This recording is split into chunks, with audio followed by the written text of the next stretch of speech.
Cheat on me right before we get married? I'll turn your entire family against you. In mid-November, I learned my fiancé Sam had been cheating on me for 6 months. I discovered this by accident. My phone died and I needed to Google something, so I grabbed his iPad. Sam has iMessage, so all his messages sync to the iPad's message app. I saw everything: texts, pictures, and videos. Apparently that master's in chemical engineering didn't constitute much intelligence, because he never changed his passcode. His sidekick was a mutual friend of ours, Madison, who'd been in our home, had dinner with us, and was someone I'd actually seen as a potential bridesmaid. I spent days reading through everything, and she was pregnant. He'd also been sending her money from our saving for a bigger apartment fund. I was devastated. I cried so hard I thought I'd throw up. But what really got me were the things they said about me. They mocked me, made jokes, ridiculed and belittled me because I was the oblivious idiot fiancé who was so stupid. Madison would text me, chatting about wedding planning, then screenshot the messages and send them to Sam, laughing about how stupid I was. There was so much more and far more vicious.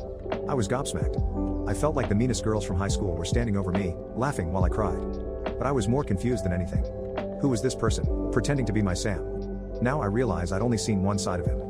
For 3 years, Madison had actively been pushing Sam to dump me, and suggested the day after Christmas, after we'd returned home from seeing his family. When I read that particular message, something inside me snapped. I've been snickered at my whole life for being the poor kid in a wealthy school, for being a fat kid and teenager, for being an ugly duckling, for always having older, out-of-date things, for being quiet, for being an unphotogenic teenager. But growing up with all that gives you a core of steel, and anyone who tries to punch it will break their hand. I was not going to be humiliated. Not again, and not like this. So I thought ahead. Sam had been out of town when I discovered the messages, so I had a few days to pull myself together. For the next month and a half, I pretended everything was fine. Soon, my feelings toward him hardened until my initial devastation was gone and replaced by nothing. I'd wait until I was alone to read through his iPad, always putting it back in the same position in his bottom drawer. He never suspected anything, and still never changed his passcode. I collected the most telling evidence, the most explicit messages, the most vicious ones towards me, the ones mentioning the money, and the ultrasound photos. I sent them all to myself and then covered my tracks. Christmas comes. We arrived at his parents' house on Christmas morning, with plans to spend the night. I spent the day watching that cheating, mocking, money-laundering scumbag have a lovely Christmas. He kissed me goodnight and whispered in my ear how much he loved me. The next morning, before we all sat down for breakfast, I sent all the evidence to his mother, and his father, and his 2 siblings, and 3 of his cousins. Any family member whose contact I had, received it. I was able to time this, because Sam's family is pretty phone addicted, and they all get email notifications. I wish you could have witnessed the scene which befell that house. The weasel couldn't even face his own family.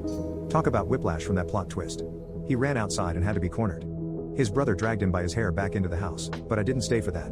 I'd insisted we take my car, so I said my goodbyes to his family, reassured them this wasn't their fault, thanked them for everything, and left. I changed the lock on our apartment, sold the ring, put all his things in trash bags, and put them outside the gate to our apartment complex, with the iPad on top. Luckily for him, no one took anything. He's currently staying with a friend, as none of his family in town will speak to him, and he can't afford a hotel indefinitely. And don't worry about Madison, I didn't forget about her. I sent everything to her mother who she still lives with.